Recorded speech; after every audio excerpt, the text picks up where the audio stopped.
오늘 본문 말씀을 중심으로 예수님만으로 충분합니까? 예수님만으로 충분합니까? 라는 제목으로 말씀의 은혜를 함께 나누겠습니다. 저는 인터넷으로 좀 물건을 자주 사는 편입니다. 여러분, 제가 입고 있는 이 양복도요, 제가 인터넷에서 저렴하게 구입을 했습니다. 인터넷 쇼핑의 장점은 이 옷을 제가 8만 원에 구입을 했거든요. 그러니까 양복도 굉장히 저렴한 가격에 살 수 있는 게 인터넷 쇼핑의 장점입니다. 하지만 이제 단점도 있는 게 뭐냐면 직접 보고 옷을 사는 게 아니기 때문에 이런 리뷰들도 좀 잘 살펴봐야 되고, 또 이렇게 직접 써본 사람들이 그 남겨놓은 그 리뷰를 면밀하게 좀 분석을 해서 나한테 맞겠구나, 이런 것들을 판단해야만 좋은 또 쇼핑을 할 수가 있고, 이런 노력들이 사실은 조금은 필요합니다. 여러분, 근데 항상 성공하기만 할까요? 아주 피를 본 적도 참 많은 것 같습니다. 만족스러운 어떤 쇼핑이 되기 위해서 제가 이렇게 인터넷 쇼핑을 할 때 원칙이 하나가 있는데요. 그건 뭐냐면 제품 본연의 기능에 충실한 제품을 선택해야만 만족스러운 쇼핑이 될 수가 있습니다. 그럼 여러분, 제가 질문 하나 하겠습니다. 반대로 얘기하면 실패하는 쇼핑은 어떤 걸까요? 제품 본연의 기능보다 여러 가지 기능이 같이 있는 것들 있잖아요. 그런 제품을 선택하면 한 10중 8구는 실패를 하는 것 같습니다. 사실 그런데 여러 가지 기능이 있는 것들의 유혹이 사실 큽니다. 이 제품은 이런 한 가지 기능만 있는 거예요. 그런데 다른 제품은 이 기능도 있고 저 기능도 있고, 이거 일석이조 아니야? 이렇게 생각해서 사게 되는 그런 유혹이 있습니다. 그래서 원래 사려고 했던 그 목적 하나로 제품을 구입하지 않고 이런 일거양득의 제품에 혹해서 사면 10중 8구 후회하게 되는 이유가 그런 어느 하나에 특화되지 못한 기능을 갖고 있기 때문에 그렇습니다. 여러분, 그럼에도 불구하고 왜 이런 판매 전략이 나오는 거냐면요, 사실 이유는 간단합니다. 제품에 자신이 없기 때문에 이 기능도 조금 붙여놓고 저 기능도 붙여서 사람들을 유혹하는 것이죠. 보통 이런 경우는 이렇게 뒤늦게 경쟁에 뛰어든 경쟁 업체, 후발 주자 업체들이 이런 여러 가지 기능을 메리트로 승부를 보려고 하기 때문에 그런 것 같습니다. 근데 정말 현명한 소비자라면 이런 유혹에 넘어가지 않고요, 아주 한 가지에 특화된 내가 원래 사려고 했던 그 목적 하나로 제품을 구입하기 때문에 성공할 확률이 높은 것 같습니다. 제가 왜 이런 말씀을 서두에 드리냐면요, 우리의 신앙도 이런 위험에 빠질 위험성이 매우 크기 때문에 그렇습니다. 우리가 주일에 예수님에 대한 말씀을 듣지 않습니까? 우리는 주일에 예수님을 높이는 찬양을 부르고, 우리는 예배를 마칠 때도 예수님이 가르쳐 주신 기도로 예배를 마칩니다. 온통 우리가 주일에 예수님을 높이고 예수님의 말씀을 듣고 예수님을 찬양하고 예수님에 대한 얘기들로 가득 차 있는데, 그런데 우리가 세상에 나가보면 느끼는 것이 뭐냐면 많은 사람들이 예수를 내 삶에 모시고 살아가는 것이 아니라 예수님을 멀리 떠난 삶을 살아가고 있는 것을 많이 보기 때문에 그렇습니다. 여러분, 왜 믿는 자의 삶 속에 예수님이 보이지 않는 걸까요? 여러분, 그 이유는 간단합니다. 예수님은 단지 우리를 천국으로 인도하시는 데만 필요하고, 정작 내 삶의 현실의 삶에서 예수님은 그다지 내 인생을 바꿀 수 있는 능력으로 내 삶에서 내가 의지하지 않고 있기 때문에 그렇다라는 것입니다. 한마디로 말해서 예수님만으로는 충분하지 않다라는 생각을 갖고 있기 때문에 그렇습니다. 여러분, 사탄이 그리스도인들을 가장 효과적으로 공략하는 방법 가운데 하나가 바로 그것입니다. 예수님이 누구신가를 잘 모르고요, 알아도 계속해서 그것에 대해서 예수님이 누구신가를 확신하지 못하게 하는 것, 그것이야말로 사탄이 믿는 자를 공격하는 가장 효과적인 방법입니다. 그래서 예수님의 위대하심, 그리고 예수님 한 분만으로 충분하다라는 전자와 후자의 생각을요, 별개로 구분해서 다루는 경우가 많습니다. 우리는 모두 인정하지 않습니까? 예수님 위대하십니다. 여러분 믿으십니까? 우리 모두가 다 인정하고 있지만요, 문제를 해결할 때 여러분 예수님만으로 충분하다고 여러분 생각하십니까? 네, 때로는 우리는 그렇지 않은 것을 발견하죠. 예수님 위대하신 분이지만 내 삶의 문제에 깊이 들어가 봤을 때 예수님이 내 삶의 문제를 해결하는 것보다는 세상적인 방법을, 여러 가지 방법들을 통해서 해결하는 경우가 우리의 삶에서 훨씬 더 많은 것을 발견하게 됩니다. 이것은 사실은 우리가 예수님을 믿는 믿음, 예수님과 상관없는 세상적인 방법으로 해결하고 있었다면, 그리고 그런 방법들이 예수님이 주신 거라고 생각을 못하고 있다면, 사실은 우리의 신앙에 심각한 문제가 생겼음을 의미하는 것입니다. 골로새 교회 안에도 우리가 어제 살펴본 것처럼요, 이런 문제가 있었던 것 같습니다. 오늘 본문의 말씀 1장 23절에 보면은 우리 함께 같이 한번 읽어볼까요? 시작. 만일 너희가 믿음에 거하고 터 위에 굳게 서서 너희 들은 바 복음의 소망에서 흔들리지 아니하면 그리하리라. 이 복음은 천하 만민에게 전파된 바요, 나 바울은 이 복음의 일꾼이 되었노라. 아멘. 여기 보니까 너희가 터 위에 굳게 서야 되고, 너희가 복음의 소망에서 흔들리지 않아야 되는데, 그런데 결론적으로는 어떻다는 것입니까? 흔들렸다는 얘기죠. 흔들렸기 때문에 이 편지를 쓰고 있는 겁니다. 복음의 소망에서 흔들렸고, 그리고 터 위에 굳게 서지 못했기 때문에 복음의 일꾼된 나 바울이 이 골로새 교회에 편지를 쓴다. 그 의미를 담고 있는 것입니다. 다르게 표현하면요, 여러분 이런 질문을 던져볼 수 있지 않을까요? 정말 예수님만으로 충분한가? 이 질문으로 요약할 수 있을 것 같습니다. 골로새 교회 성도들에게 예수님만으로 충분합니까? 이렇게 물어봤을 때 시원하게 아멘이라고 대답하지 못하는, 복음의 소망에서 흔들렸고 터 위에 굳게 서 있지 못하기 때문에 예수님만으로 충분한가에 대해서 아멘으로 답하지 못하는 이런 골로새 교회 성도들의 모습이 여기에 나타나 있습니다. 이런 이유가 뭘까요? 왜 복음의 터 위에 서지 못하고 복음의 소망에서 흔들렸던 걸까? 그것은 여러분 예수님이 누구신가를 정말 잘 모르기 때문에 그렇고요, 예수님이 누구신가를 확실하게 아는 그 믿음에서 서 있지 못하기 때문에 그렇다라는 것을 바울은 증명하고 싶어 하는데요. 그래서 첫 번째로 살펴볼 것은 바울이 얘기하는 예수님은 어떤 분이신가? 16절과 17절을 같이 한번 읽어보겠습니다. 시작.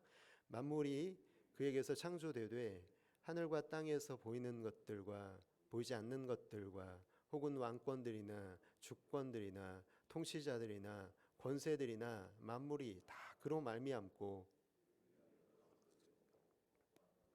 만물보다 먼저 계시고 만물이 그 안에 함께 섰느니라. 아멘.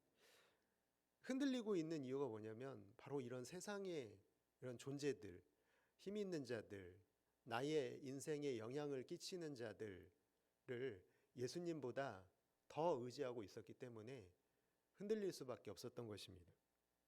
그런데 예수님은 어떤 분이시냐면 바로 이런 통치자들, 권세자들, 내 인생에 영향을 끼치는 것보다 훨씬 더, 비교할 수 없을 만큼의 위대하신 하나님, 단지 그냥 위대하신다는 말만으로는 표현할 수 없는 바로 예수 그리스도는 어떤 분이시냐면 창조주이심을 얘기하고 있는 것입니다. 도대체 이게 왜 중요합니까? 이걸 모르시는 분들은 아무도 안 계실 겁니다.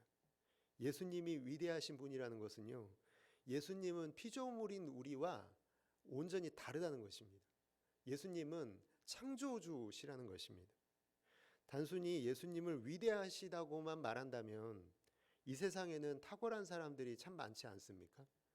예수님과 똑같은 수식어를 위대하다고 붙일 수 있는 사람들이 있다면요, 그러나 우리가 정말 그런 사람들을 의지하냐 생각해 본다면 여러분 그렇지는 않잖아요. 왜일까요? 그런 아무리 탁월하고 위대한 수식어를 붙이는 사람들이라 할지라도 그 사람들은 창조주가 아니십니다. 아닙니다. 근데 우리와 똑같은 피조물이기 때문에 피조물은 안개와 같이 왔다가 사라지는 존재임을 우리가 분명히 알고 있기 때문에 명확한 한계를 가진 피조물을 의지하는 것은 너무나 어리석은 것이라는 걸 우리가 분명히 알고 있기 때문에 그렇기 때문에 예수님을 위대하시다라고만 우리는 표현하고 그런 수식어를 붙이는 것으로 만족하며 살아갈 수가 없다라는 것입니다. 예수님은 단순히 탁월하신 분이 아니라요. 예수님은 단순히 위대하신 분으로 생각하지 말아야 할 이유가 어디에 있냐면 예수님은 하나님이실 뿐만 아니라 창조주이십니다. 피조세계 밖에 존재하시고 모든 만물의 처음과 나중이 되시고 영원하시고 그 능력이 한계가 없으신 분. 그렇기 때문에 예수님은 우리가 믿을 만한 분이고 우리가 예수님을 믿을 만한 분으로 의지하는 이유는 바로 거기에 있는 것입니다. 나의 전 존재를 예수님 한 분에게 의지해도 충분한 분이 바로 예수님이시다. 여러분 그 사실을 믿으시기를 주님의 이름으로 축복합니다. 그러나 한 가지 더 우리가 짚고 넘어가야 할 부분이 있는데요. 예수님이 그렇게 전능하신 능력으로 창조된 우리의 삶의 현실은요. 때로는 외롭고 아프고 고통스럽습니다.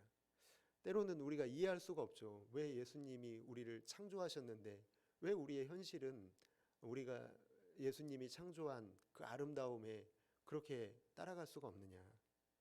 우리가 다 알고 인정하는 것처럼요.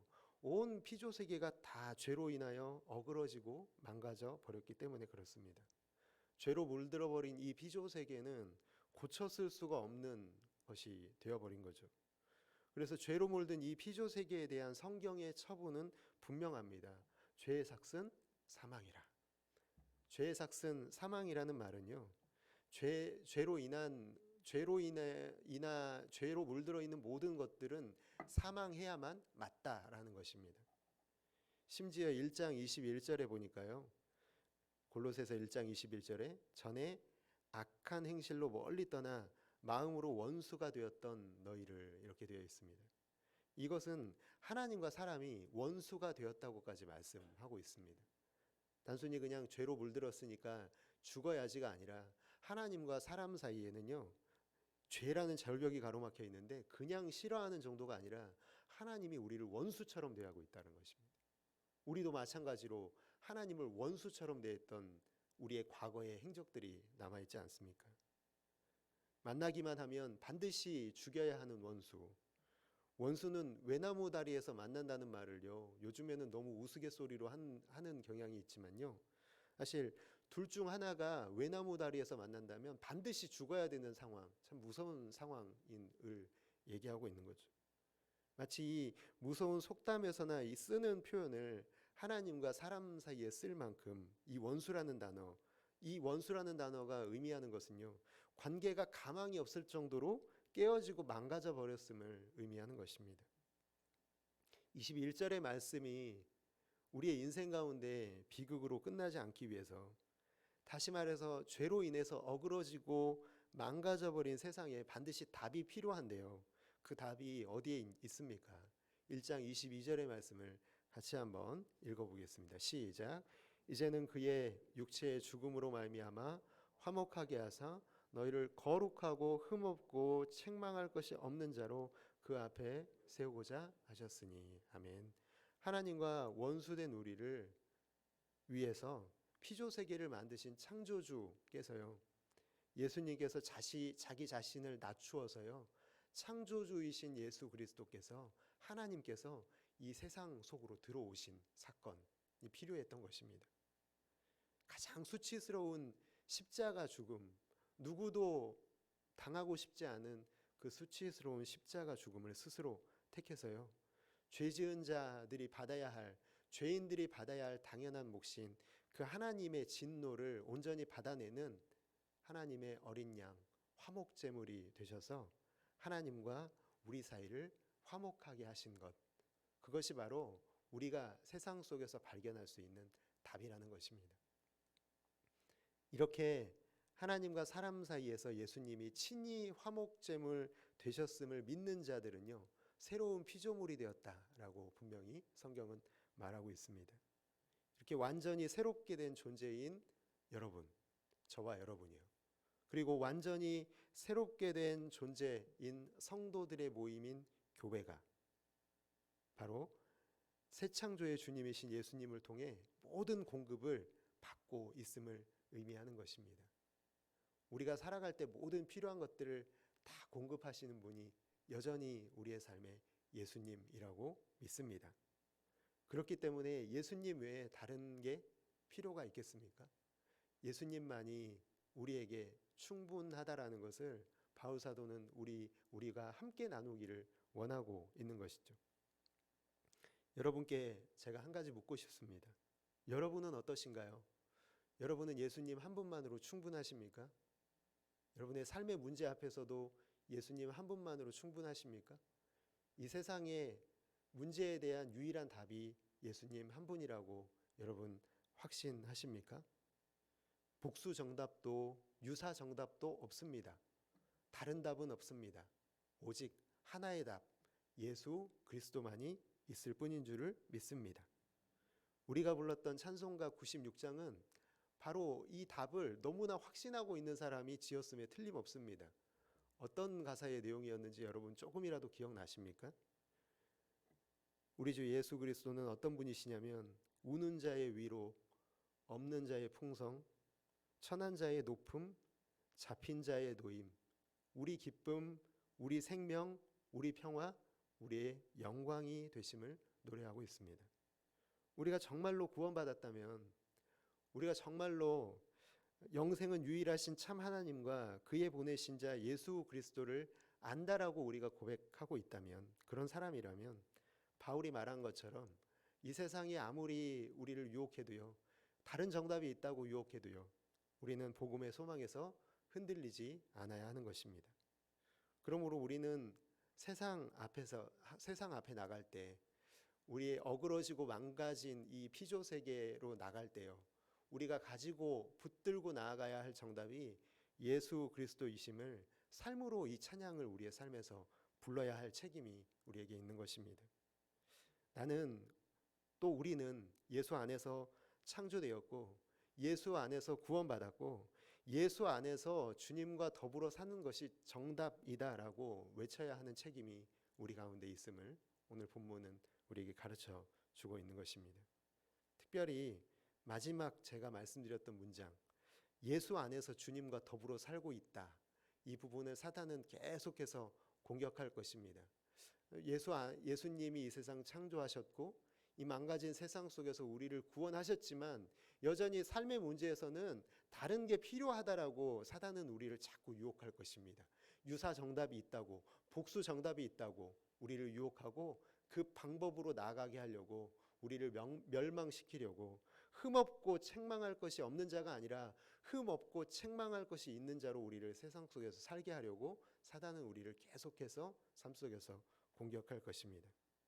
여러분, 그럴 때 사단아 물러가라, 나는 예수님 한 분만으로 충분하다라는 답을 여러분 모두가, 제가 할 수 있게 되기를 주님의 이름으로 축복합니다.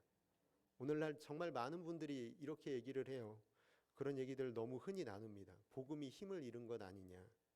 그래서 우리가 이런 복음이 힘을 잃은 이 세상의 상황 속에서 우리가 세상을 더 많이 이해할 필요가 있지 않냐, 이렇게 얘기를 합니다. 그렇지 않습니다, 여러분. 복음이 힘을 잃은 이유는 우리가 세상을 이해하지 못해서가 아니라 우리가 세상과 같아지려고 하기 때문에 그렇습니다. 그것은 정말 큰 문제죠. 그리스도의 위대하심을 내가 내 전 존재로 선포하고 인식하는 것, 그것이 우리를 세상에서 온전히 다른 존재로 살게 하고 복음의 능력으로 사는 삶으로 나아가게 할 줄을 믿습니다. 주님 한 분만으로 나는 충분하다, 이것을 인정하는 저와 여러분의 삶을 통해서 마치 누룩이 빵 전체에 퍼져나가듯이 복음의 소망이 여러분의 삶을 통해, 저와 여러분의 삶을 통해 만천하에 퍼져가기를 주님의 이름으로 축복합니다.